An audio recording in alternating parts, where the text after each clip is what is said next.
एक दिन सुबह सुबह सभी शिष्य बुद्ध के प्रवचन सुनने के लिए बैठे हुए थे। कुछ देर बाद बुद्ध अपने साथ एक रस्सी लेकर आए। तथागत के हाथ में रस्सी देखकर सभी शिष्यों को हैरानी हुई। बुद्ध अपने आसन पर बैठे और उन्होंने रस्सी में एक के बाद एक 3 गांठ बांध दी। इसके बाद उन्होंने शिष्यों से पूछा कि क्या ये वही रस्सी है जो गांठ बांधने से पहले थी। इस प्रश्न के जवाब में एक शिष्य ने कहा कि तथागत, इसका उत्तर थोड़ा मुश्किल है। ये हमारे देखने के तरीके पर निर्भर करता है। एक तरह से तो रस्सी वही है, इसमें कोई बदलाव नहीं है। एक अन्य शिष्य ने कहा कि अब इसमें 3 गांठें लगी हुई है जो कि पहले रस्सी में नहीं थी। इससे बदला हुआ भी कह सकते हैं। कुछ शिष्यों ने कहा कि वास्तव में मूल रूप से रस्सी वही है, लेकिन बदली हुई दिख रही है, लेकिन इसका मूल स्वरूप नहीं बदला है।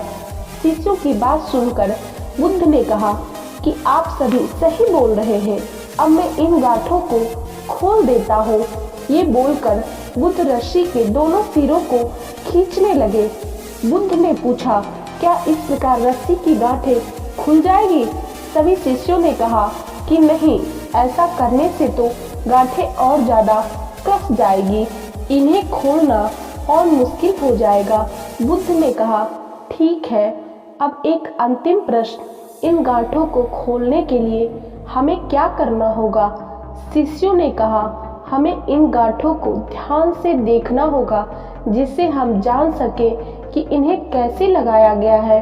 इसके बाद हम गांठें आसानी से खोल सकते हैं।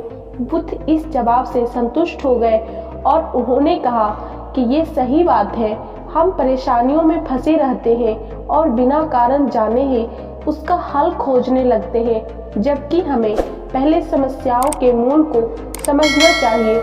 जब समस्याओं की वजह समझ में आ जाएगी तो उन्हें सुलझाना बहुत ही आसान हो सकता है। दोस्तों, बुद्ध के इस कहानी से हमें यही सीखना चाहिए कि जब भी हमारे जीवन में किसी भी प्रकार की परेशानी आए, समस्या आए, तो हमें सबसे पहले उसके कारण को समझना चाहिए कि आखिर ये समस्या किस कारण से आई है, क्योंकि अगर हम उसके कारण को समझ जाएंगे तो उसका समाधान हमें जल्द से और आसानी से मिल जाएगा।